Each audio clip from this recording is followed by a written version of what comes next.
अभी बेटियां कम हो गई हैं, बेटे ज़्यादा, तो घबराहट पैदा हो गई, संतुलन बिगड़ गया। और जब बेटियां ज़्यादा हो जाएंगी और बेटे कम होंगे तो संतुलन बिगड़ जाएगा। इसलिए आवश्यकता दोनों की है, लेकिन विशेषता यह होनी चाहिए कि दोनों ही चरित्रवान हो घर में, चाहे बेटी हो चाहे बेटा हो, चरित्रवान होना चाहिए। बेटा बनना बेटी बनना ये सरल बात है, चरित्रवान बनना कठिन बात है। जब बेटा चरित्र से भटक जाता है तो बहुत कष्ट होता है, और बेटी चरित्र से भटक जाती है तो मरण ही हो जाता है, उस समय मौत ही नजर आती है। इसलिए चरित्रवान होना चाहिए। मैं बहुत स्वस्थ बात कह रहा हूँ, स्पष्ट बात कह रहा हूँ। ये कोई चुनावी सभा नहीं है, ये धर्म सभा है, धर्म सभा है ये। इसलिए धर्म सभा में बहुत स्पष्ट बोल रहा हूँ कि चाहे बेटी हो चाहे बेटा हो, भगवान से प्रार्थना करो कि चरित्रवान होना चाहिए, तभी हमारे कुल खानदान की रक्षा हो पाएगी, तभी हमारे सम्मान की रक्षा हो पाएगी। हमारे यहाँ दो परिवारों की चर्चा प्रायः होती है धर्मशास्त्रों में और सनातन संस्कृति में। एक तो रघुवंश की चर्चा, सूर्यवंश की चर्चा, दूसरी निम्नवंश की चर्चा। तो सूर्यवंश रघुवंश में महाराज दशरथ का जन्म हुआ, निम्नवंश में महाराज श्री जनक का जन्म हुआ। क्यों भाई, ये दोनों ही श्रेष्ठ है ना, महाराज जनक और महाराज दशरथ। ये सत्य है कि दशरथ के 4 राजकुमार हुए, 4 पुत्र हुए, चारों यशस्वी हैं। बोलो हैं कि नहीं, चारों चरित्रवान हैं। महाराज श्री जनक के यहाँ 4 बेटियां हैं, बोलो चारों बेटियां चरित्रवान हैं कि नहीं हैं? बेटे भी चरित्रवान होना चाहिए, बेटियां भी चरित्रवान होनी चाहिए। ये संतुलन बनाने की जरूरत है। अगर बेटियों के लिए ये लिखा है, पुत्री पवित्र किए कुल दो, यहां दोनों कुलों की बात कही है। पुत्री पवित्र किए कुल दो,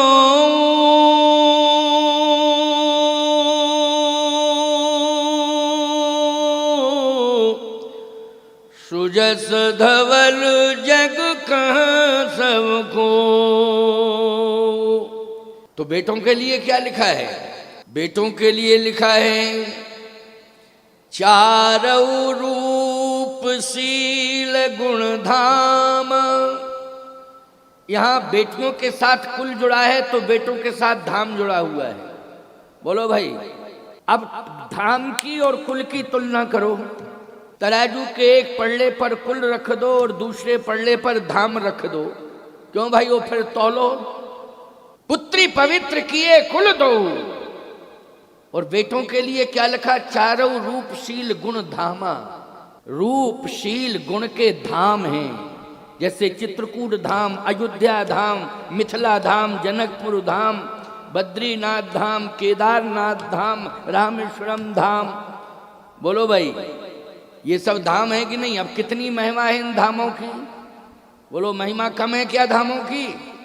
इसलिए याद रखना, जब बेटा चरित्रवान होता है, और जिस घर में चरित्रवान बेटा पैदा हो जाता है वो घर ही धाम बन जाता है प्यारी। ये है चरित्र का प्रभाव। और बेटी जिस घर में चरित्रवान पैदा हो जाती है, याद रखना वह बेटी, क्योंकि धाम केवल धाम ही रहता है, धाम की शोभा भगवान से है। बोलो, है भगवान से कि नहीं? और जिस दिन बेटी चरित्रवान समाज में पैदा हो जाती है, उस दिन इंसान को नहीं भगवान को धरती पर उतार देती है। बिना भगवान के धाम शोभा नहीं देता है। इसलिए भैया संतुलन बना है कि नहीं बना है? जल्दी बोलो। चरित्र के बल पर बेटा धाम बन जाता है, और चरित्र के बल पर बेटी इंसान नहीं भगवान को धरती पर उतार देती है। बिना भगवान के धाम शोभा नहीं देता है प्यारे। जब भगवान ही नहीं होगा तो धाम की क्या महिमा है? इसलिए संतुलन बनाने की जरूरत है, चरित्र की प्रधानता होनी चाहिए। और ऐसी बात नहीं है, लोग कहते हैं महाराज इस कुल में चरित्रवान नहीं रहते हैं। अच्छा भाई ठीक है, मैं मानता हूं कुल बदनाम हो गया, इस कुल में चरित्रवान नहीं रहते हैं, बदनाम हो गया कुल, हो जाता है। फिर कौन रहते हैं इस कुल में? तो राक्षस ही राक्षस रहते हैं महाराज। आप हमसे नहीं, आप पूरे जिले से पूछ लो कि इस कुल में कुल कैसा है, इस कुल में कैसे लोग रहते हैं। एक बात बताओ, लंका में राक्षस ही राक्षस थे, चलिए थोड़ी सी चर्चा हो जाए हैं? इस बात को आप मान रहे हो कि नहीं मान रहे हो? लंका में कौन रहते थे? राक्षस रहते थे। छोटे से बच्चे से भी पूछो तो वो कहेगा कि हाँ महाराज, हमारे घर में भी यही चर्चा होती है कि लंका में राक्षस रहते थे। लेकिन प्यारे, राक्षस वंश में विभीषण जैसा संत पैदा हुआ कि नहीं हुआ? बोलो, रिकॉर्ड टूट गया कि नहीं टूट गया? रिकॉर्ड बदल गया कि नहीं बदल गया? पूरे वंश में राक्षस, लेकिन एक ऐसा पैदा हो गया कि भगवान को कहना पड़ा, तुम सारिखे संत प्रिय मोरे, तुम्हारे जैसे संत ही विभीषण मुझे हृदय से प्रेम करते हैं और मैं उनसे हृदय से प्रेम करता हूं। तुम्हारे जैसे संत मुझसे हृदय से प्रेम करते हैं, मैं तुम्हारे जैसे संतों से हृदय से प्रेम करता हूं। भगवान को कहना पड़ा। बोलो, संत पैदा हुआ कि नहीं हुआ? वंश में, भाइयों में एक भाई ऐसा पैदा हुआ, पूरे भाई राक्षस हैं, लेकिन एक भाई कैसा है? संत है। अच्छा एक बात बताओ, उस घर में, उस वंश में एक बहू आई। वो कैसी आई बहू? बोले महान सती आई, पतिव्रता, महान पतिव्रता, महान सती। कौन? सुलोचना। बोलो आई कि नहीं आई? जल्दी बोलो। अगर आई हो तो ऐसे करो, नहीं ऐसे कर दो, हमें क्या दिक्कत की बात है? स्वतंत्र भारत है, पंचायती राज्य है, हम कुछ नहीं बिगाड़ पाएंगे तुम्हारा, लेकिन बात माननी पड़ेगी तुम्हें। सही बात है तो ऐसे करने में क्या दिक्कत की बात है? अच्छा एक बात बताओ, किसी उम्मीदवार का हम प्रचार करने तो नहीं बैठे हैं। सुलोचना की बात करी है तो सुलोचना की बात तो हर पार्टी का व्यक्ति स्वीकार करेगा कि नहीं करेगा? कि हाँ सही बात है, ये तो बिल्कुल सत्य कह रहे हैं। सुलोचना आई, उसी वंश में बहू बन करके आई। अच्छा बोलो, सुलोचना महान पतिव्रता है कि नहीं? हाँ है, महान पतिव्रता है। महान पतिव्रता, महान तपस्वी है सुलोचना, राक्षस वंश में आई। ऐसी बात मत सोचा करो कि इस वंश में परिवर्तन हो ही नहीं सकता है। चाहे जितना बिगड़ा हुआ वंश क्यों ना हो, लेकिन प्यारे, मैं सत्य कह रहा हूं आपसे, हृदय पर हाथ रख के कह रहा हूं, उस वंश में भी परिवर्तन हो सकता है, अभूतपूर्व परिवर्तन हो सकता है। कब? जब उस घर में चरित्रवान पैदा हो जाता है तो अद्वितीय परिवर्तन हो जाता है। चरित्रवान कैसे पैदा होगा? बड़े से बड़ा पापी भी भगवान के चरित्र को सुन लेगा। और माताओं, एक बात आपको बता दें, ध्यान से सुनना, भागवत का प्रमाण है, यहां भागवत भी हो रही है ना, इसलिए थोड़ी भागवत की भी चर्चा बीच बीच में कर ही देता हूं, है ना। आप जानते हो कंस अनाचारी, अत्याचारी और चरित्रहीन है कि नहीं? आपने माना कि हाँ चरित्रहीन है, अनाचारी है, अत्याचारी है, लेकिन उसी के वंश में उसकी बहन देवकी, बोलो भाई जल्दी बोलो, देवकी बहन थी ना कंस की। कौन थी? देवकी बहन थी। उसकी बहन ईमानदारी के साथ बताओ, उसी वंश में पैदा हुई, इतनी चरित्रवान हुई कि इंसान की बात छोड़ो, भगवान को भी जन्म दे दिया उसने। बोलो दिया जन्म के नहीं? मैं प्रमाण लाऊं। अब एक प्रमाण और सुन लीजिए, सुनते जाओ। दूसरा प्रमाण भागवत का दे रहा हूं। माताओं, आप जो कथा सुनती हो ना, इससे आपके वंश में, आपके कुल खानदान में चरित्र का निर्माण होता है। चरित्र का निर्माण होता है। जैसे हिरण्यकश्यप महान अत्याचारी था, राक्षस दैत्य, क्रूर, हिंसा करने वाला, इतना बड़ा क्रूर, इतना बड़ा हिंसक दैत्य। लेकिन उसकी पत्नी कयाधु, उसकी पत्नी कौन थी जल्दी बताओ? कयाधु। प्रहलाद जी की मां का क्या नाम था? कयाधु। अच्छा बोलो भाई, प्रहलाद चरित्रवान हुआ कि नहीं हुआ? महान संत हुआ, भक्त हुआ, भगत शिरोमणि भय प्रहलादु। बोलो प्रमाण मिल गया कि नहीं मिल गया? क्यों? क्योंकि कयाधु ने भगवान की कथा सुनी थी नारद जी से, और जब नारद जी से भगवान के चरित्रों को सुना, कथाओं को सुना, तो बोलो भाई वंश में परिवर्तन आ गया कि नहीं आ गया? हैं? राक्षस वंश में इतना बड़ा परिवर्तन आया कि वहां भगत शिरोमणि, भक्तों में शिरोमणि भक्त पैदा हो गया, भक्तों में शिरोमणि भक्त पैदा हो गया, बहुत बड़ा भक्त पैदा हुआ। बोलो परिवर्तन हो गया कि नहीं हो गया? श्रीमद् भागवत का उदाहरण दे रहा हूं, परिवर्तन हो गया। भगत शिरोमणि भय प्रहलादु। अच्छा, किसके कारण भगत शिरोमणि हुए? सत्संग के कारण, कथाओं के कारण। इसलिए एक सबसे बड़ा चरित्र निर्माण का साधन है सत्संग। बोलो चरित्र निर्माण का सबसे बड़ा साधन क्या है? सत्संग है। इसलिए हम लोग उदास मत हो, बिगड़ी हुई सब बन जाएगी, बहुत बड़ा परिवर्तन आ जाएगा, आपको बहुत बड़ी सफलता मिल जाएगी। आप सत्संग से जुड़ जाओ। किससे जुड़ जाओ? सत्संग से, कथाओं से जुड़ जाओ। थोड़ी देर का सत्संग व्यक्ति में परिवर्तन ला देता है। जैसे मैं उदाहरण दे रहा हूं, सुनिए जरा। कल मैंने 3 बातों को रखा था इस मंच पर। जो लोग, आज ज्यादा संख्या में लोग आए हैं, कल जो लोग आए थे उनको मालूम होगा कि मैंने 3 के मरण को इस मंच पर रखा था कथा के माध्यम से। एक तो दशरथ जी का मरण, दूसरा जटायु जी का मरण, और तीसरा बाली का मरण। तो मैं केवल दशरथ जी तक ही रह पाया। थोड़ी सी चर्चा जटायु की हो गई थी, थोड़ी सी चर्चा हुई थी, है ना। लेकिन विचारवान श्रोताओं विचार करना, दशरथ जी महाराज को मोक्ष बाद में मिला, जटायु को और बाली को पहले ही मोक्ष मिल गया। बोलो मिल गया कि नहीं मिल गया?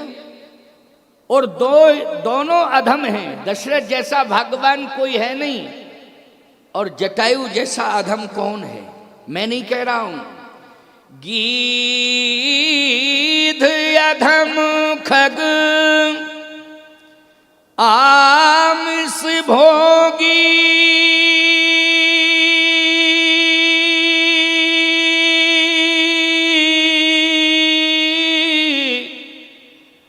गति दीनी जो जाचत जोगी। बोलो मानस की अर्धाली के अनुसार अधम पक्षी है, लेकिन गति दीनी जो जाचत जोगी। बड़े बड़े अमलात्मा बिमलात्मा हंस परम हंसों को जो गति नहीं मिलती है, वो गति अधम पक्षी को मिली। किसके कारण मिली? चरित्र के कारण। किसके कारण मिली? बोलो चरित्र के कारण। अधम कुल में पैदा हुआ, नीच कुल में पैदा हुआ कि नहीं हुआ जटायु? गीध अधम खग।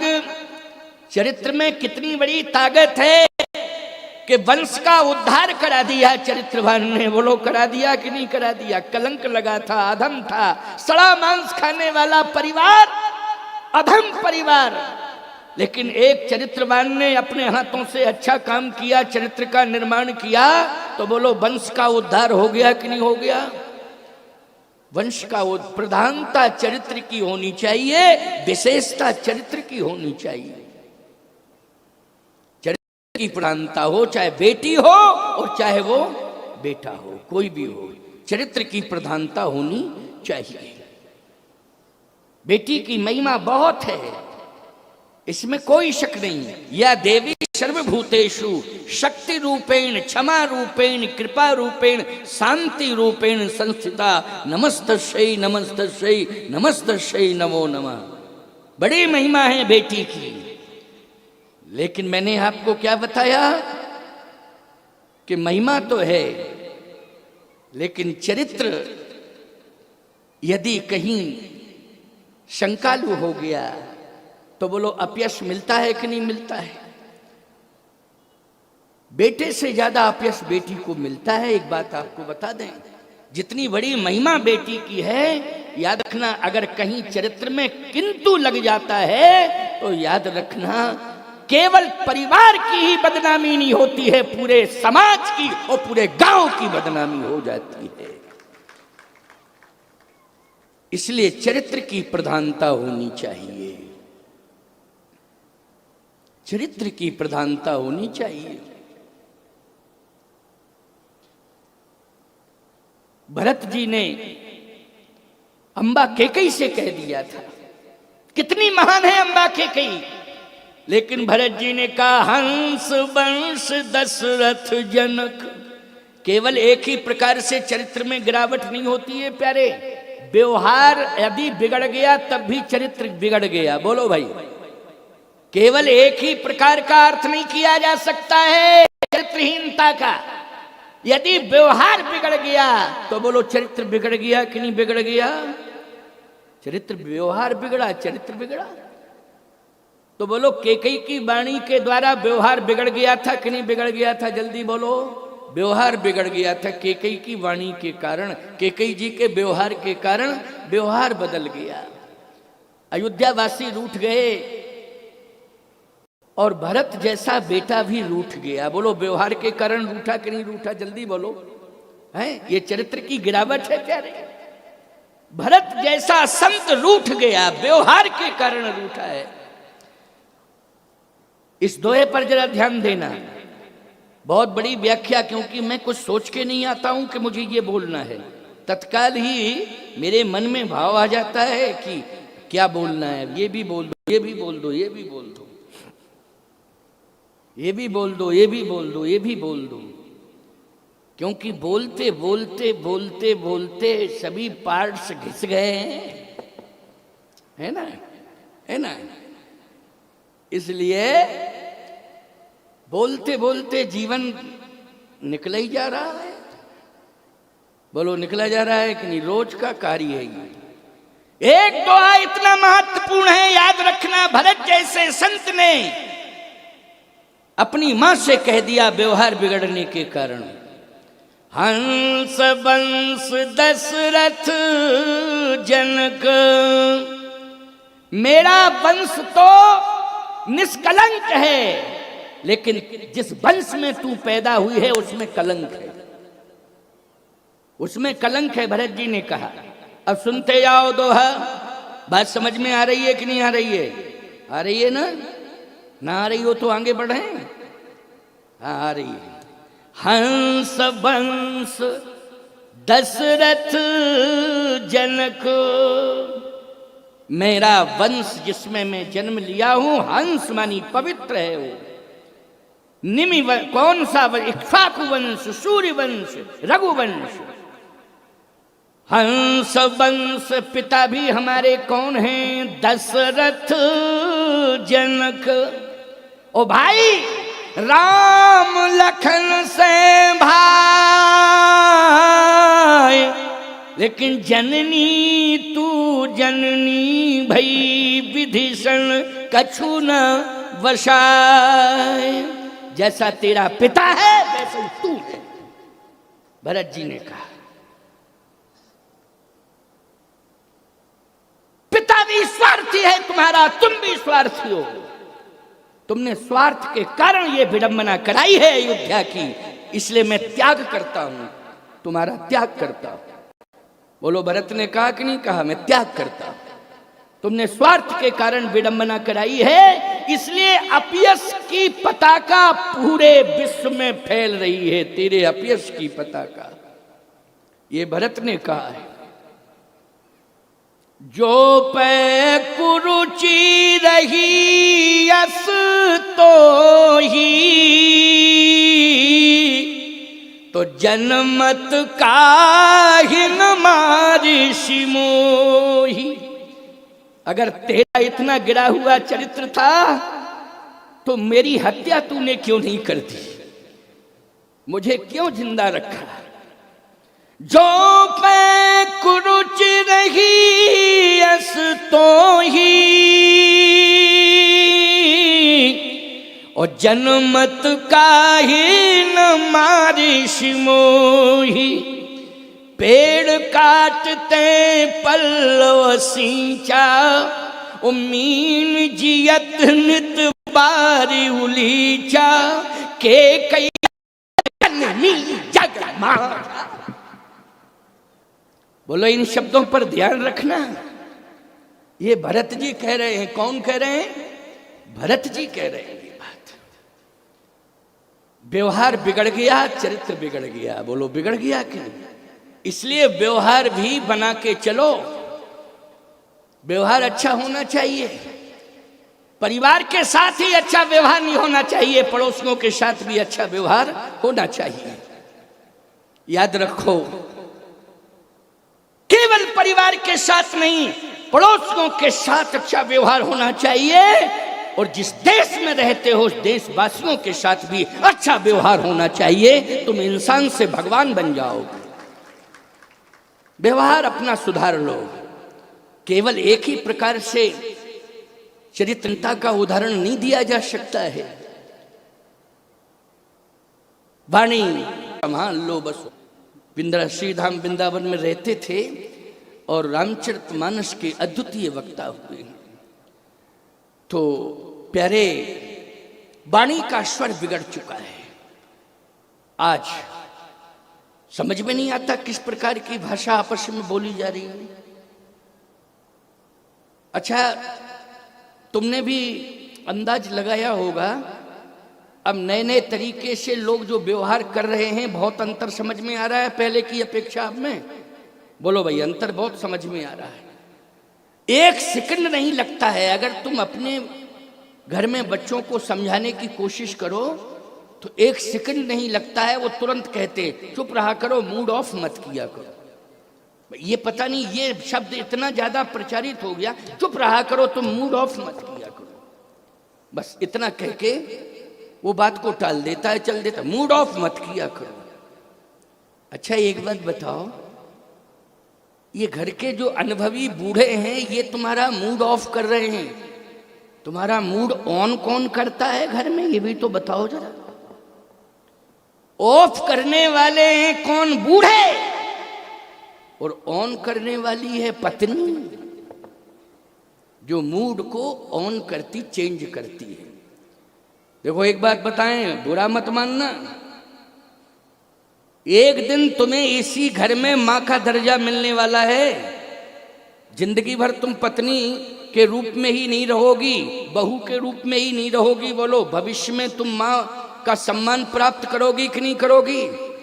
और जब मां का सम्मान प्राप्त करोगी तब तुम्हें एहसास होगा कि नहीं, वाणी की कितनी बड़ी कीमत होती है।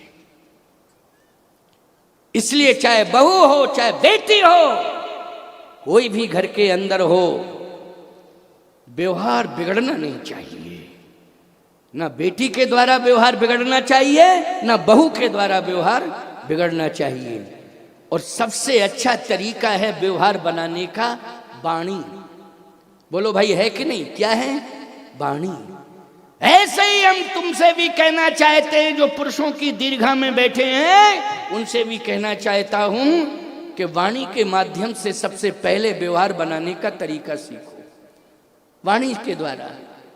एक समय था, अब तो ट्रैक्टर का जमाना आ गया है, उस समय हल चलाए जाते थे तो मजदूर चलाने वाला घर में होता था। अगर उसकी उम्र 50 वर्ष की है तो याद रखना घर का बेटा, आपका जमींदार का बेटा, महीदार से मतलब हल चलाने वाले से अगर उम्र उसकी 50-55 वर्ष की है तो चाचा ताऊ कह करके संबोधित करता था। बोलो करता था कि नहीं? काका, बाबा, चाचा, बोलो यही भाषा थी कि नहीं थी? बोलो थी यही भाषा कि नहीं? ये सिखाया जाता था। वाणी कैसे बोलना चाहिए ये सिखाया जाता था। लेकिन आज शिक्षा की ऊंचाई में व्यक्ति बढ़ तो रहा है।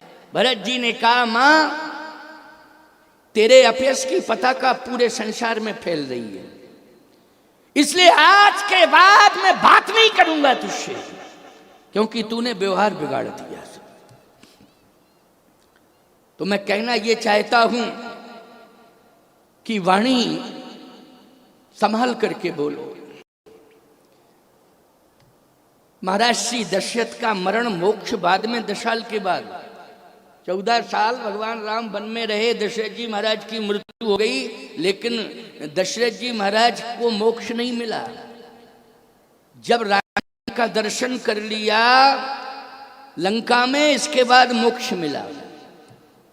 गोस्वामी जी ने मर्यादा में लिख दिया, सगुण उपासक मोक्ष न ले ही। सगुण उपासक, ये मर्यादा में गोस्वामी जी ने लिखा है, याद रखना।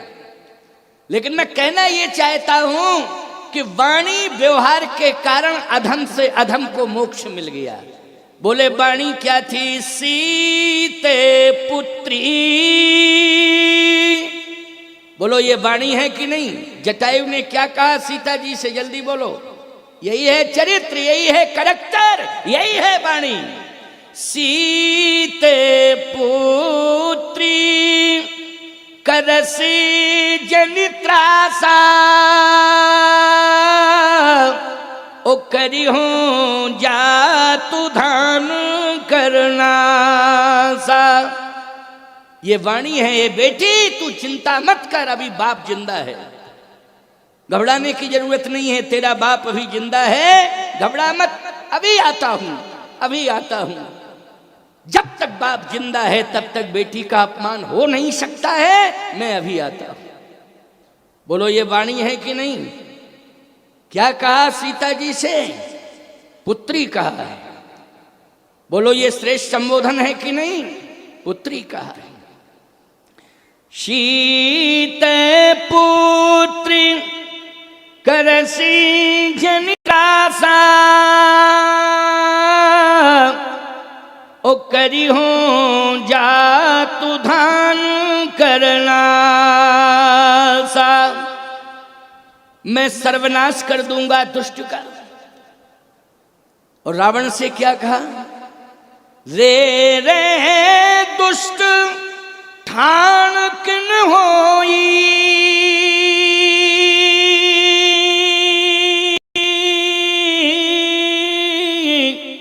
ओ निर्भय चल सीम ज्ञान सिमोही।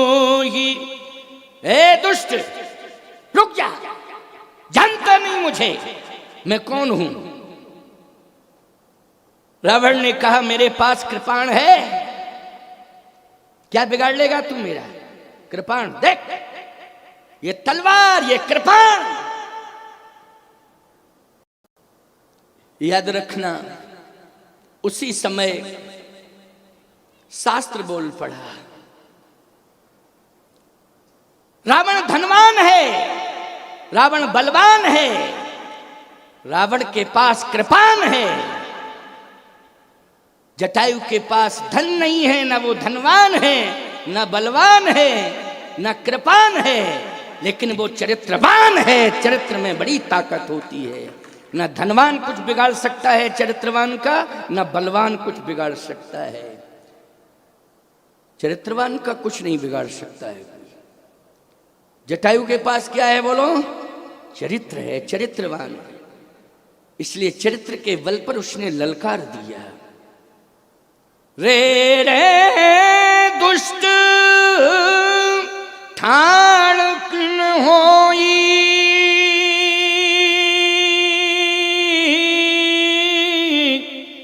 निर्भय चल सीम ज्ञान सिमोही। तू मुझे जानता नहीं, मैं कौन हूं?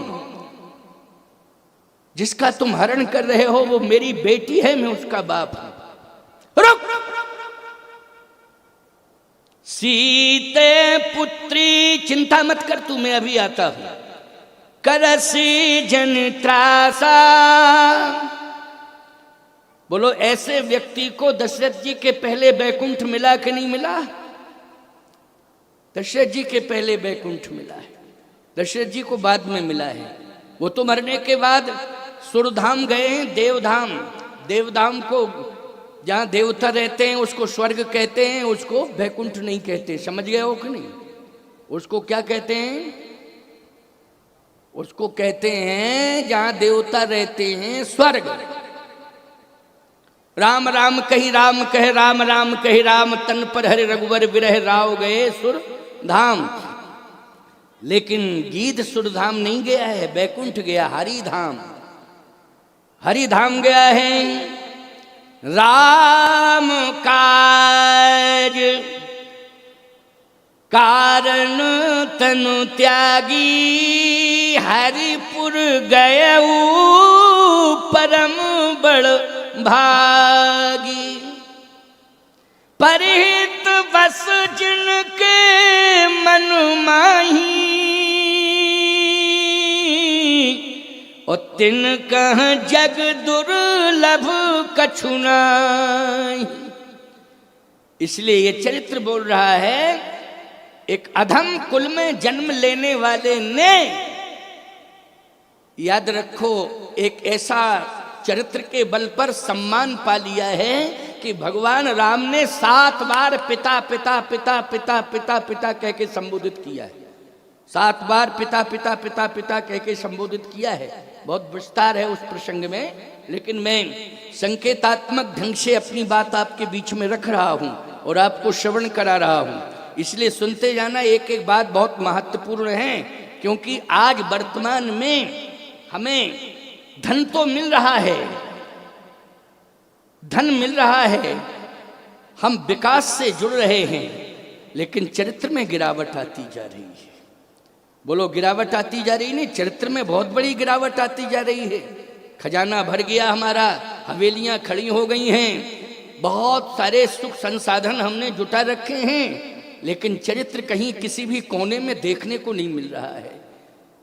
पूरा सर्वे किया जाए तो ये पता ही नहीं चलता कि करैक्टर कहाँ खड़ा है, किस कोने में खड़ा है चरित्र, ये दिखाई नहीं दे रहा है, और सब दिखाई दे रहा है।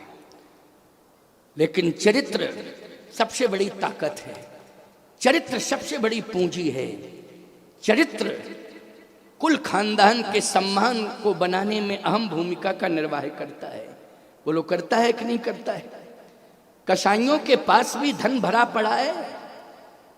ये मत सोचा करो कि हमने पैसा कमा लिया है, हमने बहुत धन कमा लिया है। कलकत्ता में जा करके देखो, मैंने कलकत्ता में गया हूं, कथा मेरी हुई, मैंने देखा है वहां कसाईयों की 5 स्टार होटल की तरह हवेलियां खड़ी हैं, उनके मकान बने हैं, लेकिन उनकी मकान की दीवालों से चीत्कार क्रंदन की आवाज आ रही है, बचाओ बचाओ बचाओ बचाओ बचाओ बचाओ, केवल यही आवाज सुनाई दे रही है। सावधान, वो 5 स्टार की तरह हवेलियां आज चीत्कार क्रंदन कर रही हैं, क्योंकि वहां धन लगा है, लेकिन हिंसा का धन लगा है। इसलिए जहां चरित्र का पतन हो जाता है वहां चीत्कार क्रंदन सुनाई देता है। प्यारे, दीवालों से चीत्कार क्रंदन सुनाई देता है। इसलिए सावधान, दुर्योधन के महलों को भगवान ने स्वीकार नहीं किया। बोलो, किया क्या? लेकिन विदुर की झोपड़ी को भगवान ने स्वीकार किया है। क्यों? दुर्गंध आ रही थी, दुर्योधन की हवेलियों में दुर्गंध आ रही थी, उसने कुंटलों इत्र छिड़का दिया था। बोलो भाई, इतना सजाया था, इतना सुगंधित वातावरण किया था दुर्योधन ने कि कृष्ण प्रसन्न हो जाए, लेकिन भगवान ने कहा बदबू आ रही है यहाँ, तो यहाँ मैं ज्यादा देर रुक नहीं सकता हूँ। कहे भोजन कर लो, तो ये 56 प्रकार के व्यंजन हैं, कहे कि इनमें हमें कीड़े मकोड़े दिखाई दे रहे। अरे नहीं, बड़ा स्वच्छ है, देखो कितना सुंदर आइटम है रसगुल्ला। अरे रसगुल्ले में कीड़ा घुसा है, अभिमान का कीड़ा घुसा है। बोलो किसका घुसा है? अभिमान का कीड़ा घुसा हुआ है उसमें, हमारे अंदर जाएगा ही नहीं वो रसगुल्ला। लेकिन भूखे बहुत थे भगवान, इतने भूखे थे कि विदुर जी के यहां पहुंचे तो यही कहा, जो रखा हो वो खिला दो, बस जो भी रखा हो, इस समय बनाने की जरूरत नहीं है। जो भी विदुरानी जी से कहा कि जो भी तुम्हारे पास रखा हो वो मुझे खिला दो। बोलो यही कहा कि नहीं कहा? केले रखे थे, इतना भी भूल गई, अंदर का भाग फेंकती जा रही है, छिलके खिलाती जा रही है। भगवान बोले आहा, पेट भर रहा है, आनंद आ गया है। ऐसे केले तो कभी खाए ही नहीं। अरे केले क्या खाए, छिलके खा रहे, छिलके नहीं खाए थे, केले तो खाए थे। क्यों भाई? कहे ऐसे केले तो बहुत मिले, न जाने कितने भक्तों ने खिलाए, भोग लगाया, लेकिन ऐसे केले आज तक नहीं खाए जैसे आप खिला रही हैं। तो केले के खाए हैं, लेकिन छिलके थोड़ी खाए थे। परंतु केले के अंदर के भाग से भी ज्यादा स्वाद भगवान को किस में मिला? छिलकों में मिला है? कहा और कुछ आइटम है? कहा भाजी का साग है, चने की रोटी। अरे आनंद आ जाएगा, लाओ लाओ जल्दी है? तो सीधी सी बात यह है कि झोपड़ी के अंदर भोजन नहीं था, फल नहीं थे। विदुर की झोपड़ी के अंदर, कुटी के अंदर चरित्र का निर्माण था, इसलिए चरित्र की सुगंध आ रही थी। भगवान ने कहा मैं चरित्रवान के यहाँ ही कुछ ना कुछ ग्रहण करता हूं, बाकी किसी के यहाँ, धनवान के यहाँ नहीं, चरित्रवान के यहाँ। धनवान के यहाँ नहीं करता हूं, चरित्रवान के यहाँ ग्रहण करता हूं। वहां मेरी भूख खुल जाती है, वहीं मैं जाता हूं। इसलिए चरित्र का निर्माण होना चाहिए। गीधराज जी अधम कुल में पैदा हुए हैं। गीध अधम खग आमिस भोगी, गत दीनी जो जांचत जोगी। लेकिन मोक्ष क्यों मिला? कारण क्या है? कारण यह है कि व्यवहार सुधर गया, वाणी का व्यवहार। क्या बढ़िया वाणी बोल रहे हैं, संबंधों को किस तरह से परिमार्जित कर रहे हैं, परिमार्जन कर रहे हैं संबंधों का। कि सीते पुत्री करसी जन त्रासा,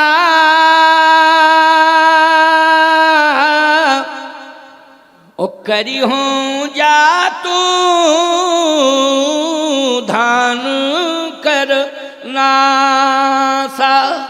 मैं सर्वनाश कर दूंगा इस अन्यायी अत्याचारी का, तू चिंता मत कर, मैं आ रहा हूं।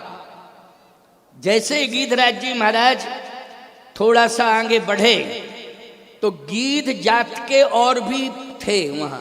ऐसा नहीं है गीध जात के पक्षी केवल जटायु ही नहीं थे। अभी आप देखें जहां पर जटायु का मरण हुआ वहां पहाड़ है, उस पर्वत पर आपको लाखों गीध मिलेंगे। अभी कलयुग में भी लाखों गीध मिलेंगे उस पहाड़ पे जहां रहता था गीध। आज भी मान्यता है प्यारे, जबकि गीध कम हो गए, भारत से गीध चले गए हैं। अब कहाँ दिखाई देते हैं बोलो? जानवर सड़क पर डाल दो, गीध नहीं मिलेंगे, कुत्ते मिलेंगे। पहले गीध ज्यादा मिलते थे, कुत्ते नहीं मिलते थे। क्यों भाई? आज कुत्ते ज्यादा मिलते हैं, गीध नहीं मिलते। क्यों? एक बार एक गीध कहीं सड़क पर बैठा था, मैंने कहा रुको रुको गाड़ी रोको, ये गीध कहाँ से भटक गया, आज मिल गया है। तो मैं थोड़ा सा साइड से रुका तो वो उड़ने लगा। मैंने कहा रुक जाओ रुक जाओ, ये भाव की बात है।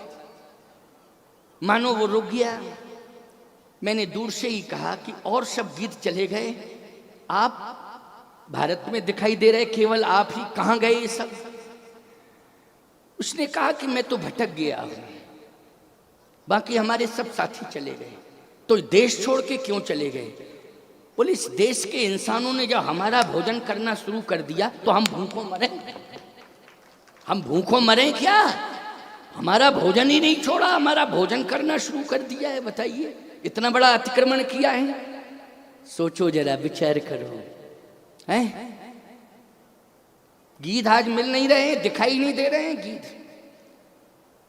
लेकिन गीधराज जी के अलावा भी और गीध थे और पक्षी थे। जैसे ही गीधराज जी महाराज ने ललकारा रावण को, तो उन जाति के पक्षियों ने रोका, गीध जाति के पक्षियों ने, रुक जाओ, ये बताओ रावण को मारने जा रहे हो कि रावण से मरने जा रहे हो? मारने जा रहे हो कि मरने जा रहे हो? गीधराज जी ने कहा एक बात बताओ, तुम हमारी टांग क्यों पकड़ रहे हो? और तुम हमारी टांग पकड़ के क्यों खींच रहे हो? अगर और कोई जाति का खींचे अलग बात है, तुम तो पक्षी हो, तो पक्षी होकर के तुम हमारी टांग खींच रहे हो, इससे अच्छे तो विपक्षी ही ठीक है। आजकल टांग पक्षी ही खींच रहे हैं, विपक्षी तो सामने है फ्रंट पर, पक्षी पीछे से टांग पकड़ के खींच रहे हैं। यही कंडीशन मची फिर रही है, समझ लो। बोलो भाई। गीधराज जटायु ने कहा तुम मेरी जाति को, पक्षी हो, कम से कम मेरा साथ दो, अच्छे काम में साथ देना चाहिए।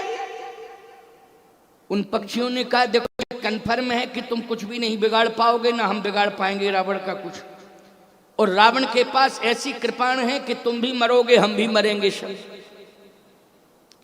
गीधराज जी ने कहा कि मरना तो एक दिन सबको पड़ेगा, क्यों भाई, ऐसा संसार में कौन है जो मरा ना हो? आया है सो जाएगा राजा रंक फकीर, ओ कोई विमान चढ़ गया, कोई बांधे जात जंजीर। कर्म के अनुसार विधान बनता है प्यारे, कोई यमलोक जाता है और कोई बैकुंठ लोक जाता है। बोलो जाता है कि नहीं? कोई स्वर्ग लोक जाता है और कोई यमलोक जाता है, लेकिन किसके अनुसार जाता है? बोलो, कर्म के अनुसार जाता है। गीधराज जटायु ने कहा कि मैं अच्छा कर्म करने के लिए जा रहा हूं, मरना तो पड़ेगा ही पड़ेगा, हमें भी मरना पड़ेगा, तुम्हें भी मरना पड़ेगा, लेकिन अच्छा काम करके मरो, जीवन धन धन हो जाएगा।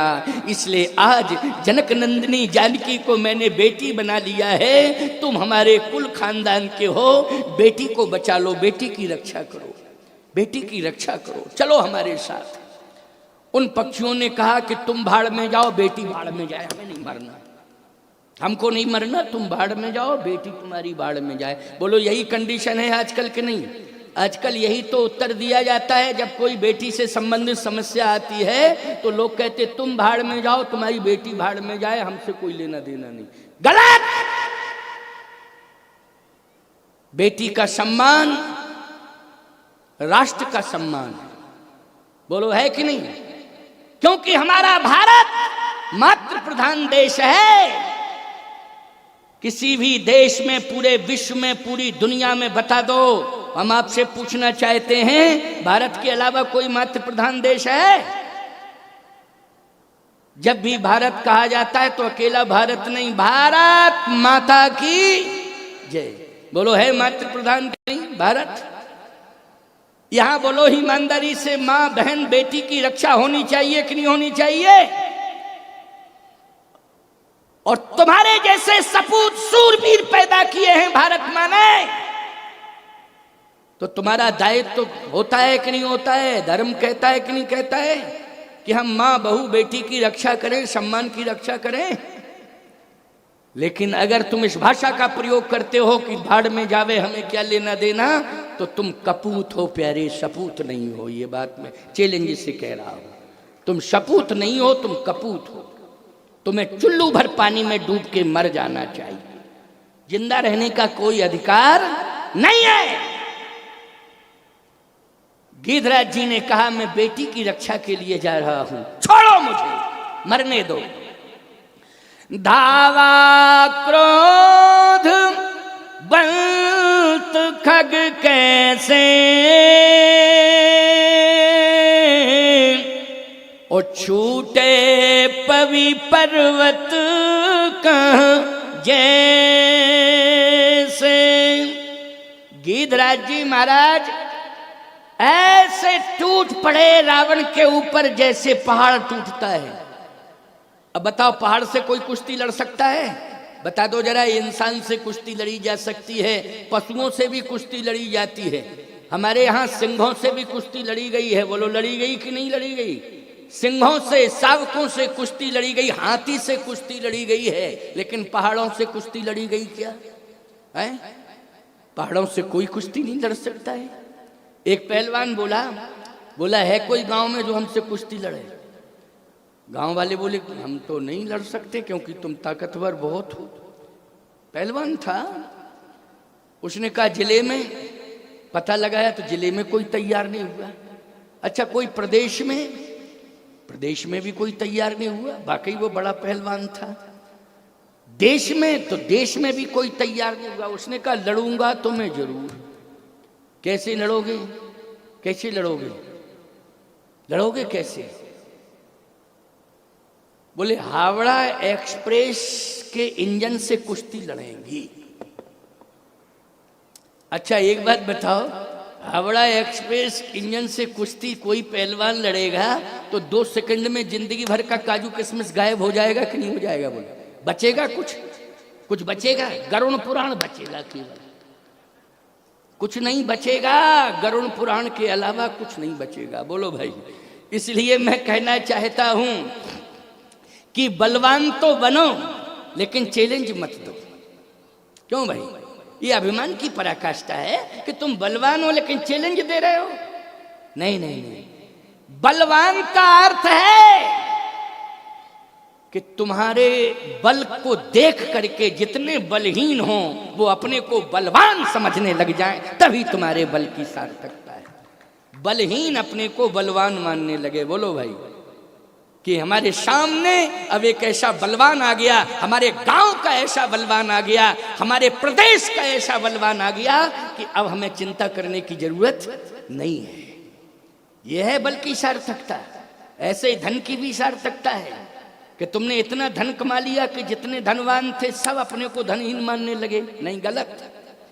तुम्हारे धन के प्रभाव से धनहीन अपने को धनवान मानने लग जाएं, कि हमारे बीच में ऐसा धनवान आ गया है कि अब हमें कभी भी विपत्ति में, आपत्ति में, मुसीबत में कभी कमी नहीं पड़ेगी, हमारी निश्चित विपत्ति टलेगी, हमें विश्वास हो गया। ऐसा धनवान हमारे बीच में आ गया। बोलो उदारता का परिचय देना चाहिए कि नहीं देना चाहिए? लोगों को तुम्हारे ऊपर विश्वास हो जाए कि नहीं, विपत्ति में हमारी मदद अवश्य होगी, है विपत्ति में हमारी मदद अवश्य होगी। तो कहने का तात्पर्य मेरा ये है कि आज गिरिधराज जी महाराज के पास चरित्र की ताकत है। उन्होंने ऐसे आक्रमण किया, ऐसा आक्रमण किया रावण के ऊपर जैसे पर्वत टूट गया, पहाड़ टूट पड़ा। अब पहाड़ टूटेगा तो बड़े से बड़ा व्यक्ति धराशायी हो जाएगा कि नहीं हो जाएगा? वो तो ये कहो पहले पंख थे पहाड़ों के, उड़ते थे, ये पहले पंख थे। लेकिन याद रखना, ये ऋषि मुनि महात्माओं की कृपा से इनके पंखों को अलग किया गया, नहीं बड़ी समस्या थी। जब जहां नाराज हो जाए, उड़ के पहुंच जाए, भाई गांव को नष्ट कर दो। अच्छा पहाड़ गिर पड़े तो मुकदमा कौन सी धारा में पहाड़ों के खिलाफ लिखाओगे? बोलो भाई जरा बता दो। सावधान, अगर पृथ्वी हिल जाए और हिल करके मकान गिर जाए, व्यक्ति मर जाए, जनहानि हो जाए, तो कोई पृथ्वी के खिलाफ कानून है ऐसा बना है जो मुकदमा हो जाए, कोई सजा दी जा सकती है? प्रकृति को कोई छेड़ नहीं सकता है और प्रकृति को कोई चैलेंज नहीं दे सकता है। याद रखना, ये कानून सब बने हैं किसके? इंसानों के लिए बने हैं। बोलो, इंसानों के लिए कानून बने, पशु पक्षियों के लिए भी नहीं बने, इंसानों के लिए बने हैं।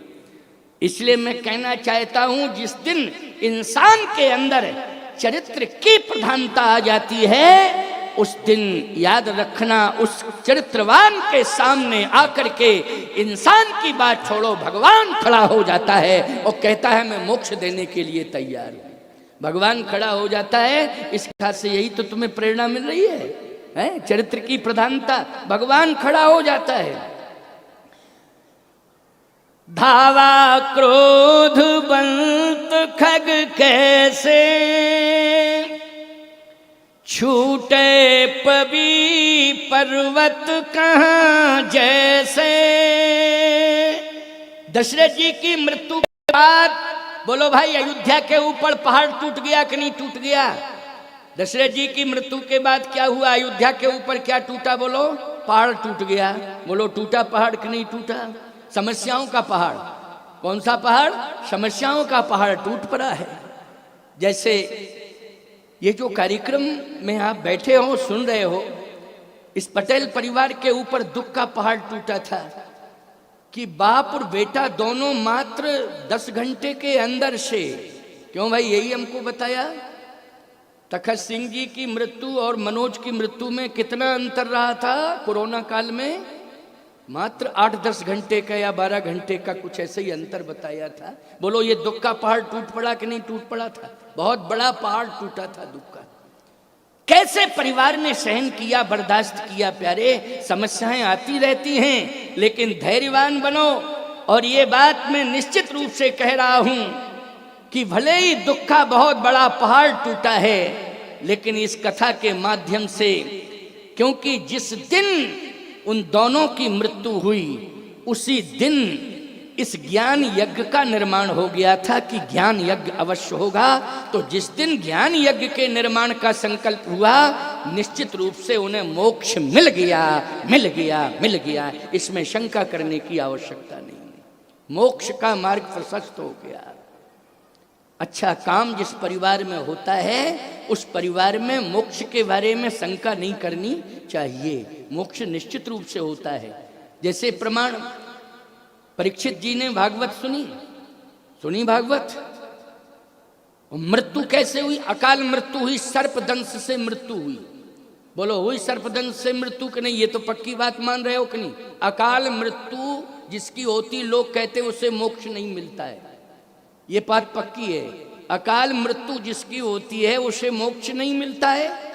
परीक्षित जी की बोलो सर्पदंश से मृत्यु हुई, इसको क्या मान रहे हो?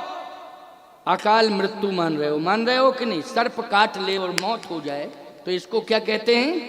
अकाल मौत। सर्पदंश से मरने वाले की मुक्ति नहीं होती है, ये पक्की बात है। लेकिन परीक्षित जी ने भागवत का संकल्प लिया। बोलो किसका संकल्प लिया उन्होंने? भागवत का संकल्प लिया। और देखिए जो विधान था वो टला नहीं, क्योंकि सुखदेव जी स्वयं जो है कथा कह रहे हैं। ये सुखदेव जी कोई इंसान और सामान्य नहीं है, भगवान है। बोलो है भगवान की नहीं? और कथा सुनने वाले कौन हैं?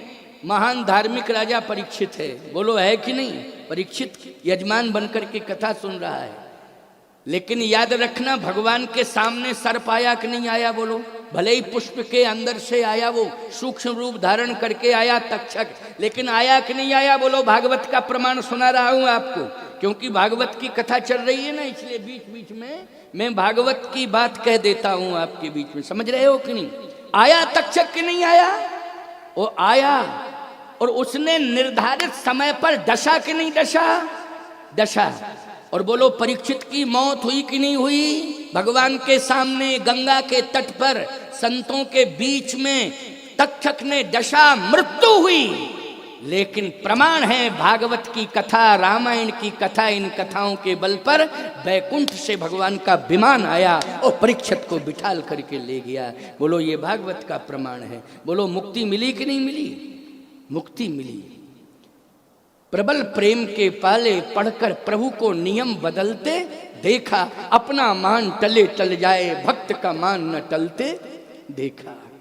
इसलिए प्यारे, मृत्यु जिस विधि से लिखी होती है उसी विधि से मृत्यु होती है। लेकिन हमें सदगति मिल जाए, हमें मोक्ष मिल जाए, बोलो इस बात की हमें चिंता करनी चाहिए। तो बिना हम ज्ञान यज्ञ के और बिना चरित्र निर्माण के हम अपनी मुक्ति को प्राप्त नहीं कर सकते हैं, ना हमारी मुक्ति हो सकती है। इसलिए चरित्र का निर्माण, बोलो यहाँ क्या हो रहा है? यहाँ चरित्र निर्माण हो रहा है कि नहीं हो रहा है? जितने लोग अबाल वृद्ध नर नारी जितने भी सब बैठे हैं, दूर दूर से लोग आए हैं कथा सुनने के लिए, बोलो चरित्र निर्माण हो रहा है कि नहीं हो रहा है? ये चरित्र निर्माण की पाठशाला है। आप सबका चरित्र निर्माण हो रहा है। चरित्र निर्माण होना चाहिए, तभी मोक्ष मिलता है। चरित्र गिर गया, पतन हो गया, मोक्ष की कामना समाप्त हो गई, समाप्त है, मोक्ष मिलेगा ही नहीं, संभावना ही समाप्त हो गई, कामना नहीं संभावना। क्या संभावना? चरित्र बिगड़ा और मोक्ष की संभावना खत्म। लेकिन यहां गोस्वामी जी कहते हैं गीध अधम खग आमिष भोगी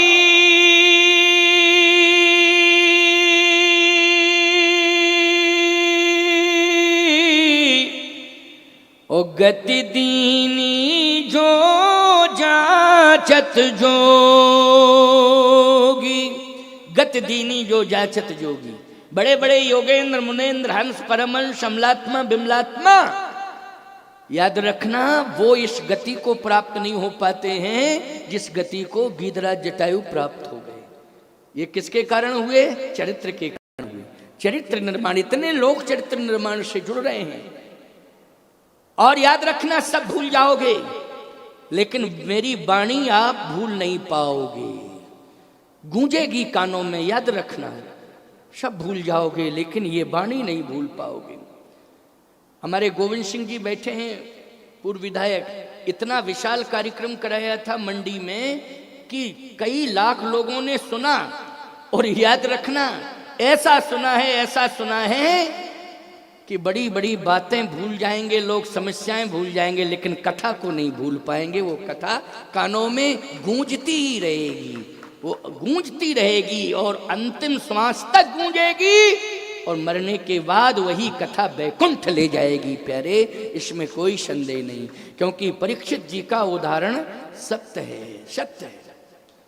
इसलिए ये जो कार्यक्रम आप कर रहे हो पटेल परिवार को मैं बहुत बहुत साधुवाद देता हूँ।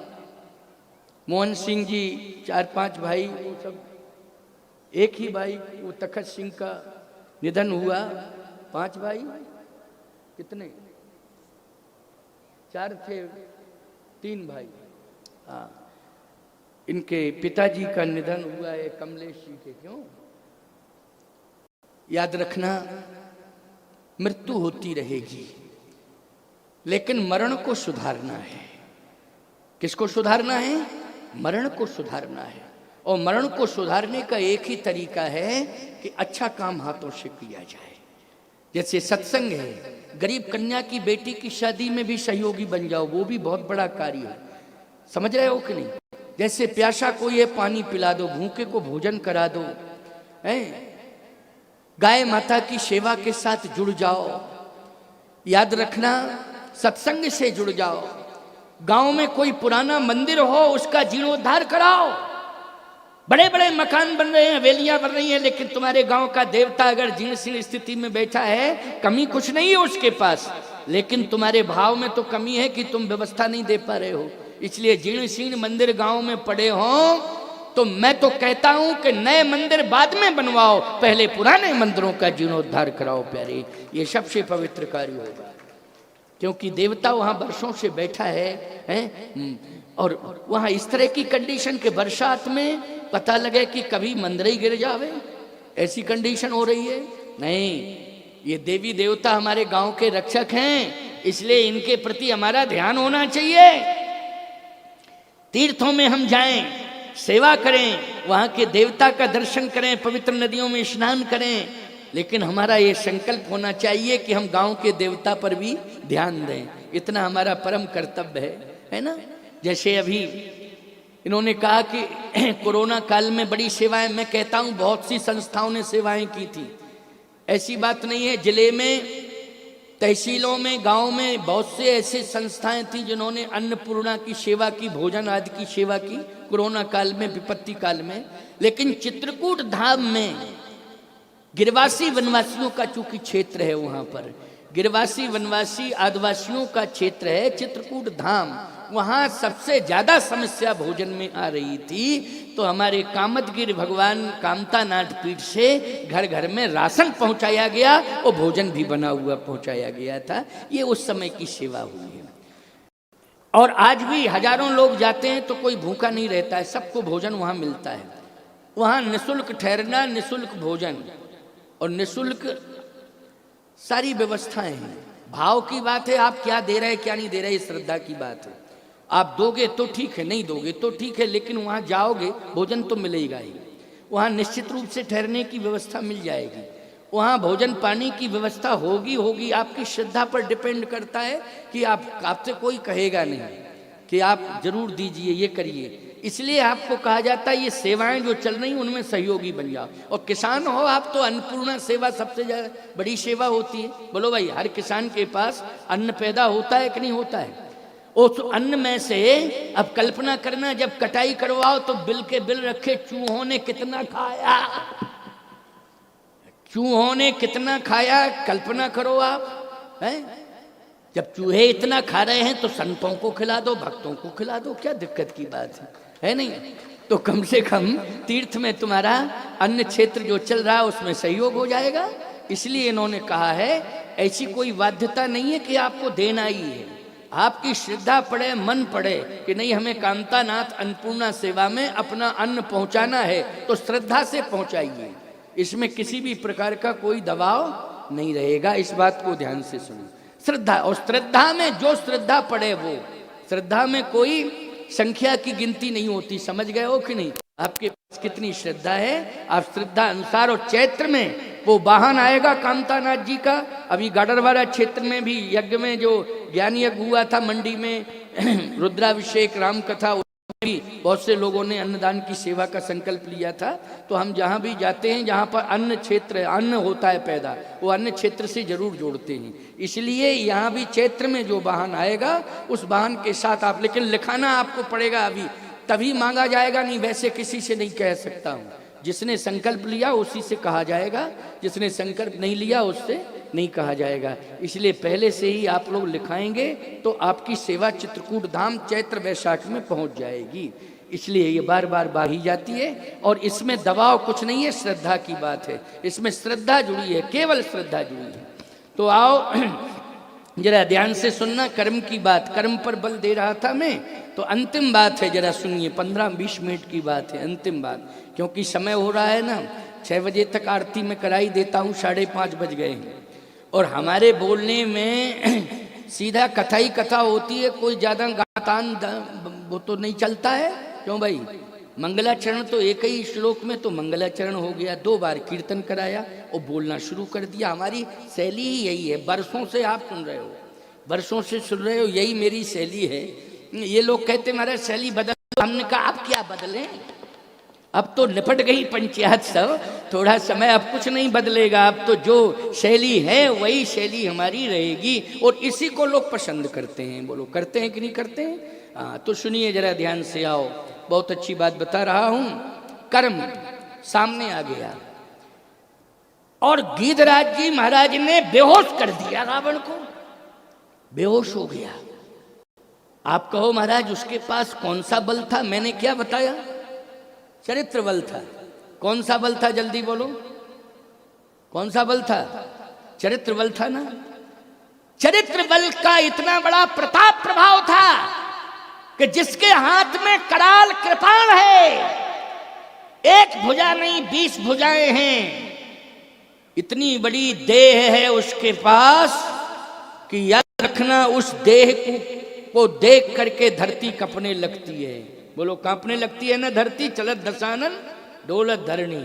लेकिन आज वो धराशायी हो गया कि नहीं हो गया? बोलो। चौचन मारी विदारिस देही,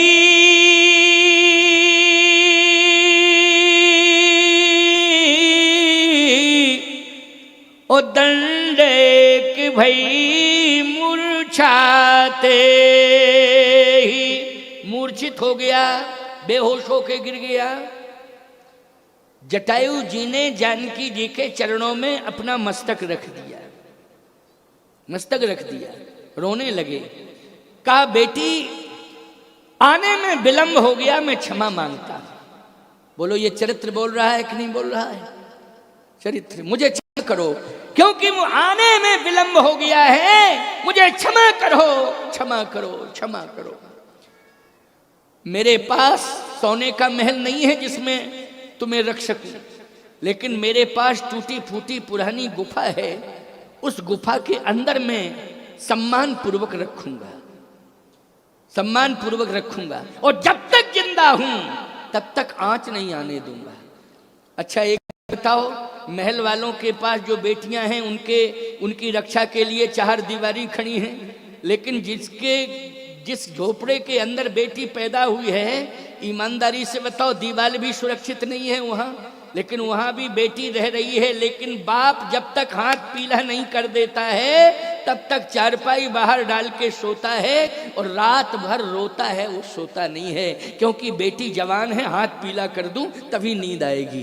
बोलो ये यही सोच है कि नहीं हम सनातनियों की? हम सनातनियों की यही सोच है। इसलिए चाहे महलों के अंदर बेटी रह रही हो, चाहे झोपड़ी के अंदर बेटी रह रही हो, बाप रात दिन चिंता करता है बेटी की, करता है कि नहीं? गीधराज जटायु ने कहा जब तक मैं जिंदा हूं तब तक सम्मान की रक्षा करूंगा, और गुफा के अंदर कोई प्रवेश नहीं कर सकता है। मैं अभी लेके जा रहा हूं, सम्मान पूर्वक रखूंगा।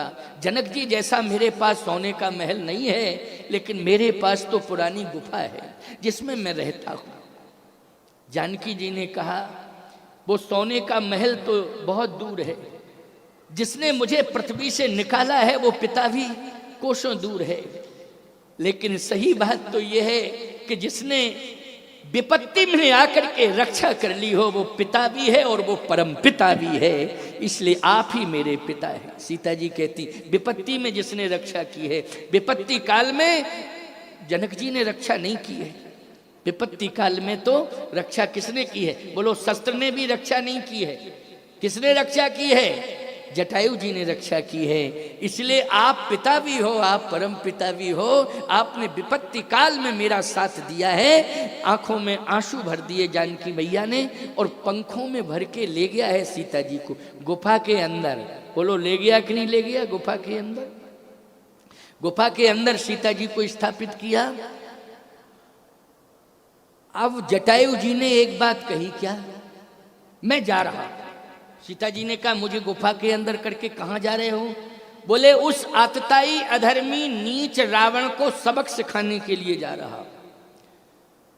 तो सीता जी ने कहा कि जब वो बेहोश हो गया था तो मरा तो नहीं, बेहोश पड़ा है, लेकिन उसको तुमने छोड़ दिया और छोड़ के मुझे ले आए यहां गुफा में, तो अब क्यों जा रहे हो?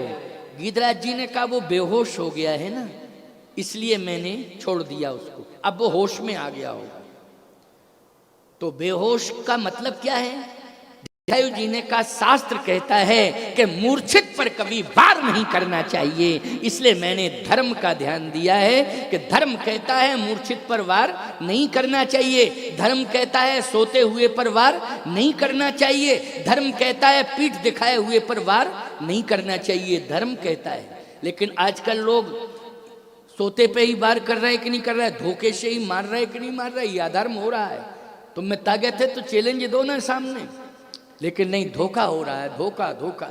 गीधराज जी ने कहा कि बेहोश था, इसलिए मेरा धर्म कहता है कि मैं उस पर वार न करूं, और जागेगा तो मैं उसे छोड़ूंगा नहीं। तो बोलो पक्षी भी धर्म मानता है कि नहीं मानता है? पक्षी भी धर्म मानता है, लेकिन इंसान धर्म छोड़ता जा रहा है, इंसान धर्म छोड़ता जा रहा है। आज गीधराज जी महाराज ने, लेकिन मूर्छा धीरे धीरे उसकी हट रही थी, और गीधराज जी ने जैसे ही देखा कि ये होश में आया तो गीधराज जी आक्रमण करना चाहते हैं, तो रावण ने कृपाण निकाली और गीध आ ही रहे थे, आक्रमण करने वाले थे गीधराज जी, लेकिन काटे सी पंख, काटे सी पंख परा खग धरनी, और सुमिरी राम कर अद्भुत करनी। कराल कृपाण से दोनों पंख काट दिए रावण ने गीधराज जी के, लेकिन जैसे ही पंख कटे तो गीधराज जी ने कहा राम राम राम। देखो बेटियों की आवाज पहचान लेते हो कि नहीं पहचान लेते हो? हैं? बेटियों की आवाज पहचान में आ जाती है, बेटा हो चाहे बेटी हो, घर परिवार के सदस्यों की आवाज पहचान में, यहाँ तक कि गांव के लोगों की आवाज भी पहचान में आ जाती है। जिस गांव में रहते हो, ये फलाने मोहल्ले का, ऐसा लगता फलाना आदमी बोल रहा है, बोलो भाई, यहां इतना तक अंदाज रहता है लोगों को। गिरिराज जी की आवाज सीता जी ने कहा ये तो जटायु जी महाराज की आवाज है। राम राम राम गुफा के बाहर निकल आई। कोई बहुत बड़ी विपत्ति आ गई है, विपत्ति का पहाड़ टूट पड़ा है। दौड़ पड़ी सीता जी। रावण अट्टहास करके हंसने लगा। आहा, सीते तुम्हें ये उम्मीद थी कि ये अधम सड़ा मांस खाने वाला ये तुम्हें बचा लेगा? आज तुम्हारी रक्षा कौन करेगा? मैं आज लंका ले जा रहा हूं तुम्हें। इसको तो मैंने मौत के घाट उतार दिया है, मौत के घाट उतार दिया है। सांस तो चल रही थी, लेकिन रावण बोला मौत के घाट उतार दिया, तुम्हारी रक्षा कौन करेगा? भारत की पतिव्रता नारी बोल रही है, याद रखना चरित्र बोल पड़ा, सीता जी का चरित्र बोल पड़ा। सुन रावण, तू अगर ये कहता है कि मेरी रक्षा कौन करेगा, तो मेरी रक्षा मकान की चाल दीवारी नहीं कर सकती थी, मेरी रक्षा धनुष बाण नहीं कर सकता है, मेरी रक्षा कोई बलवान नहीं कर सकता है, मेरी रक्षा तो चरित्र करेगा, पातिव्रत धर्म करेगा। मैंने धर्म की रक्षा की है तो पातिव्रत धर्म मेरी रक्षा करेगा, मेरा चरित्र ही मेरी रक्षा करेगा। याद रखना, दीवार रक्षा नहीं करती है बेटियों की, हथियार रक्षा नहीं करता है, चरित्र रक्षा करता है। एक बात बताओ, आज शिक्षा की क्रांति में आपने अपनी बेटी को गांव से जिले में भेजा, और जिले के बाद आपने प्रदेश में भेजा, प्रदेश के बाद आपने अन्य प्रदेशों में भेजा, और यहां तक स्थिति है कि आपने अनेक देशों में भेजा। शिक्षा की क्रांति में बेटी को भेजा। आपकी बेटी बहुत ऊर्जावान है, लेकिन आप तो नहीं जा पाते हो साथ। बोलो जा पाते हो क्या? नहीं जा पाते हो। लेकिन आपके बेटी के साथ चरित्र जाता है। बोलो जाता है कि नहीं जाता है? आपकी बेटी के साथ दिया हुआ सुंदर संस्कार जाता है। उस सुंदर संस्कार चरित्र का ना टिकट कटता है ना वीजा बनता है। बोलो भाई, बनता है क्या? और ना कोई रोक टोक सकता है। बोलो रोक टोक सकता है? दुनिया में कौन ऐसा देश है जो चरित्रवान को रोक टोक दे? है? चरित्र पर कोई प्रतिबंध नहीं है। सावधानी से सुनना मेरी बात को। इसलिए मैं कहता हूं कि अगर हमारी बहू बेटियों को, हमारे बेटों को, हमारी बेटियों को अगर सुंदर संस्कार दिए जाएं, इनका चरित्र उज्जवल हो जाए, तो ये देश में नहीं अन्य देशों में भी रहेंगी, वहां भी उनकी रक्षा होती रहेगी, क्योंकि चरित्र उनकी रक्षा करेगा। और चरित्र के कारण कोई माई का लाल उनका कुछ भी नहीं बिगाड़ सकता है। चरित्र ही कवच बन करके रक्षा करेगा। इसलिए चरित्र सबसे बड़ी पूंजी है। चरित्र जहां है, मैं कहता हूं वहां महल खड़े हो जाते हैं। रह के देख लो, अगर चरित्र तुम्हारे साथ है तो जंगल में भी महल बन जाते हैं, और चरित्र गिरता है तो महल भी जंगल हो जाता है। बोलो हो जाता है कि नहीं हो जाता है? बड़े बड़े राजाओं की हवेलियों को देख रहे, बड़ी बड़ी घासें खड़ी, देखो किलों पर दीवारें आज भी रो रही हैं, जवाब दे रही हैं। बोलो दे रही हैं कि नहीं? किले जो है घासें खड़ी हैं, खंडर हो गए हैं किले। क्यों हो गए हैं? इसलिए खंडर हो गए हैं कि दीवारें कह रही थीं कि धन था लेकिन अभिमान था, शरीर था लेकिन चरित्र नहीं था। ये दीवारें बोल रही हैं। चले जाओ, कान लगा के सुन लेना। अगर तुम में दम है तो कान लगा के सुन लेना, मैं सत्य कह रहा हूं आपसे। शरीर तो था लेकिन चरित्र नहीं था, धन तो था लेकिन अभिमान था, जीवन था लेकिन चरित्र नहीं था।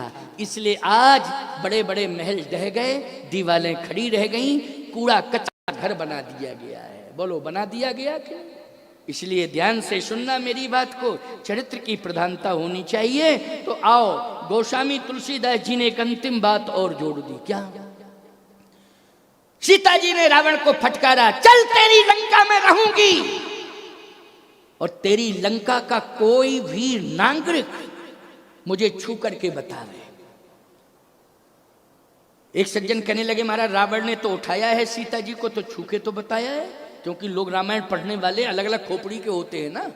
और जो लोग, एक बात आपको बतावें, जिनको टिप्पणी करनी है वो ज्यादातर कहते ही हैं इस बात को, जो टिप्पणी करते हैं। श्रद्धा का अभाव है, टिप्पणी ज्यादा करते। बोले महाराज क्रोधवंत तब रावण लीन सुरत बैठा है, चला गगन पथातुर भैरथ हाँक न जाए। रावण ने तो उठा के बिठाया है ना सीता जी को रथ में। नहीं नहीं, याद रखना, रावण छू लेता ना तो भस्म हो जाता। रावण ने रथ में जब सीता जी को बिठाया तो याद रखना वो रथ ही भस्म हो जाता। लेकिन उस समय रावण ने सीता जी के चरणों की वंदना की है। मनमह चरण बंद सुख माना, रामायण में लिखा है। रामचरितमानस की चौपाई है ये, अभी घर में जाके पढ़ लेना, फिर कल हमसे बात करना। पढ़ना भी जाके घर में, फिर मुझसे बात करना। मनमह चरण बंद सुख माना। उसने चेहरा नहीं देखा है, उसने चरण देखे। ये रामायण की चौपाई है, और किसी रामायण की बात नहीं, विश्राम सागर की बात नहीं कर रहा हूं, न मैं अन्य किसी रामायण की, रामचरितमानस का प्रमाण। मनमह चरण बंद सुख माना, मन में उसने सीता जी के चरणों की वंदना की है। अच्छा बोलो भाई, भाव बदला, भाव बदला, विचार बदला। सीता जी रथ में बैठ गए। बोलो भाई, भाव तुम्हारा बिगड़ेगा, हम तुम्हारे घर में नहीं रहेंगे, और भाव बदल जाएगा, हाथ जोड़ के तो जाएंगे। कोई बात नहीं, कोई बात नहीं, कोई बात नहीं, तुम्हारे घर में रुकेंगे, क्योंकि तुम हाथ जोड़ रहे हो और आंखें निकालोगे, नहीं रुकेंगे। क्यों भाई? भाव के कारण। मनमह चरण बंद सुख माना। वहां कंबू रामायण में लिखा हुआ है कि पृथ्वी स्वयं सीता जी को उठा करके रथ में बिठा रही है। पृथ्वी, कंबू रामायण में लिखा है। ये दक्षिण की रामायण है, बड़ी प्रसिद्ध है कंबू रामायण। दक्षिण भारत में रामचरितमानस से भी ज्यादा पढ़ते हैं लोग कंबू। लिखा है कि पृथ्वी स्वयं सीता जी को बिठाल रही है, रावण रावण नहीं छू पा रहा है, पृथ्वी। तो कहा पृथ्वी ने इतना बड़ा सहयोग क्यों किया है? कहा इसलिए कि बेटी, जब तेरा हरण होगा, जब तेरा हरण होगा तो निश्चित रूप से रावण का मरण होगा, और जब रावण का मरण होगा तो मेरा उद्धार होगा, मेरा उद्धार होगा। बिना रावण के मरण के पृथ्वी कहती मेरा उद्धार होने वाला नहीं है, जाओ बेटी, तुझे तो कोई छू ही नहीं सकता है, छू ही नहीं सकता है तुझे। आपको मालूम होना चाहिए, हमारे देश की बेटी तो यमलोक तक जाती है। सावित्री कहां गई बोलो भाई? यमलोक गई कि नहीं गई? यमराज कुछ बिगाड़ पाए सावित्री का? बोलो। बल्कि पति को ले गया था यमराज, लेकिन पति का भी कुछ नहीं बिगाड़ पाया। बोलो भाई। और सावित्री अपने पति को यमलोक से खींच करके लाई पृथ्वी पर।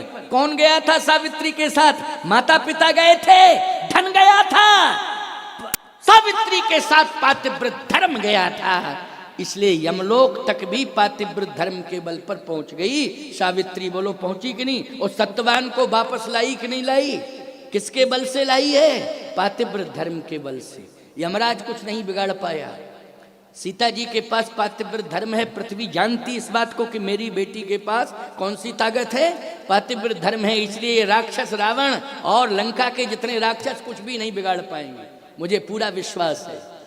लेकिन जाओ, इसका मरण होगा, राक्षस वंश का समूल विनाश होगा, मरण होगा रावण का। कोई कुल में दीपक जलाने वाला नहीं रहेगा। तेरी मां को आधार मिलेगा, और जितने भी आश्रम ऋषि मुनि महात्माओं के हैं, गौशालाएं हैं, और जितने संत हैं, यज्ञ हैं, इन सबको बहुत बड़ा आधार मिल जाएगा। इसलिए रावण का मरण का मार्ग प्रशस्त हो गया है। हरण से ही रावण के मरण का रास्ता साफ हो गया था कि नहीं हो गया था? इसलिए मैं इस बात को कह रहा हूं कि जीवन में ये संकल्प लो कि अच्छा काम करके मरण सुधार लो, और बुरा काम करके मरण का रास्ता ऐसा प्रशस्त हो जाता है कि हर युग में ऐसी अपकीर्ति मिलती कि हर दशहरा के दिन फूंका जाता है। बोलो, रावण फूंका जाता है कि नहीं? दशहरा आता है और फूंका जाता है।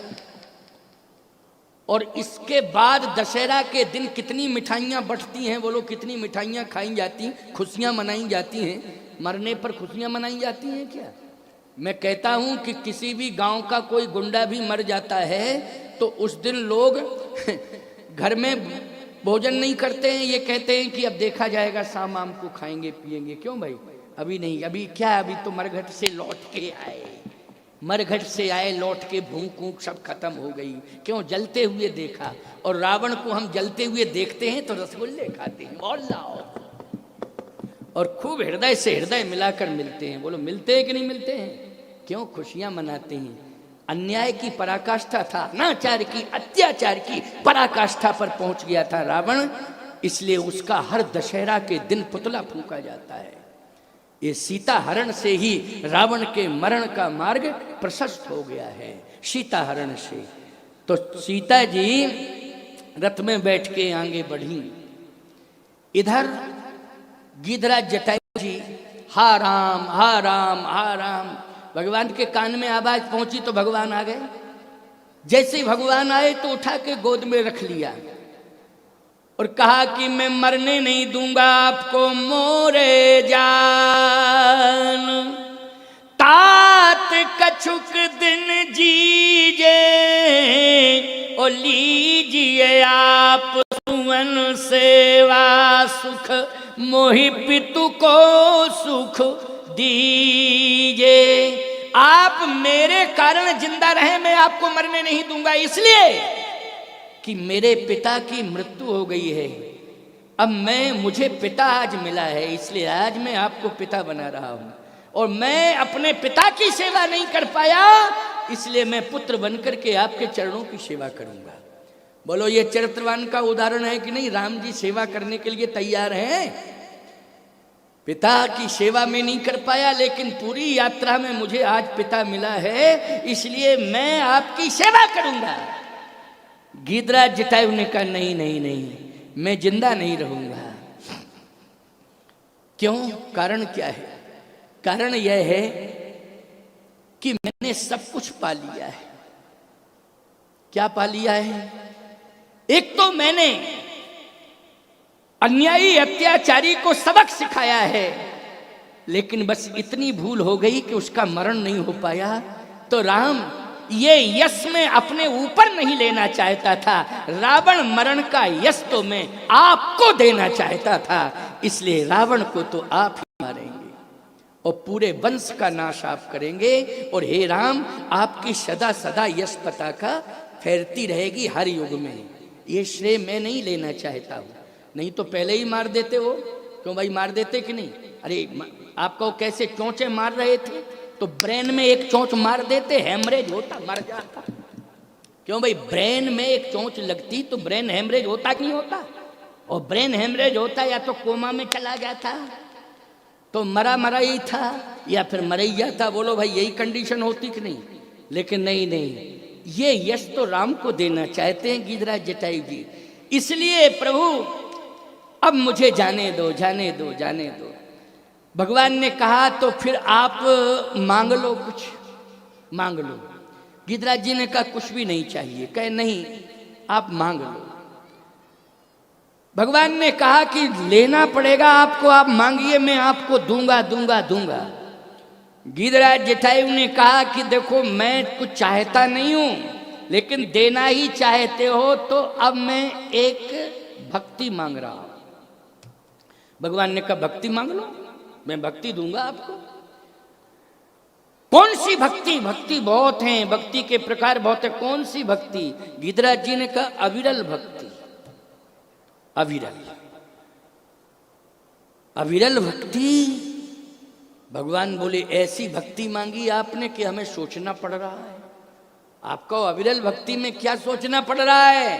अविरल भक्ति में ये सोचना पड़ रहा है, अविरल भक्ति का अर्थ है कि जीव ब्रह्म से और ब्रह्म जीव से एक पल भी अलग ना हो।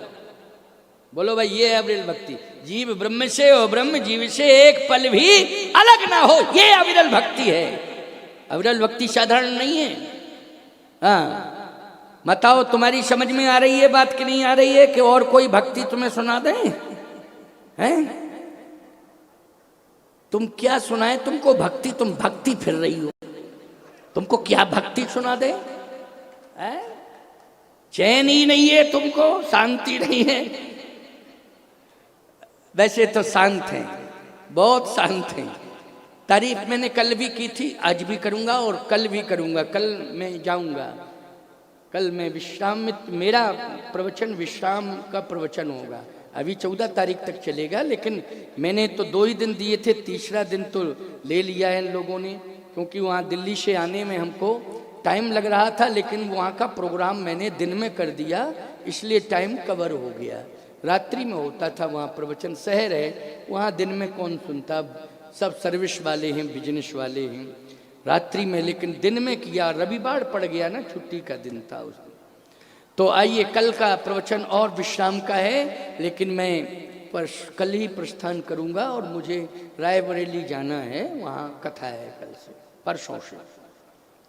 अविरल भगति मांग बर गीध गयऊ हरिधाम, अविरल भगति मांग बर गीध गयऊ हरिधाम। अविरल भक्ति, तो अविरल भक्ति जीव ब्रह्म से अलग ना हो, ब्रह्म जीव से अलग ना हो, एक पल के लिए भी। भगवान ने कहा ये तो धर्म संकट में डाल दिया। लक्ष्मण जी बोले और दे लो वरदान, ले चलो जटायु को साथ ही साथ।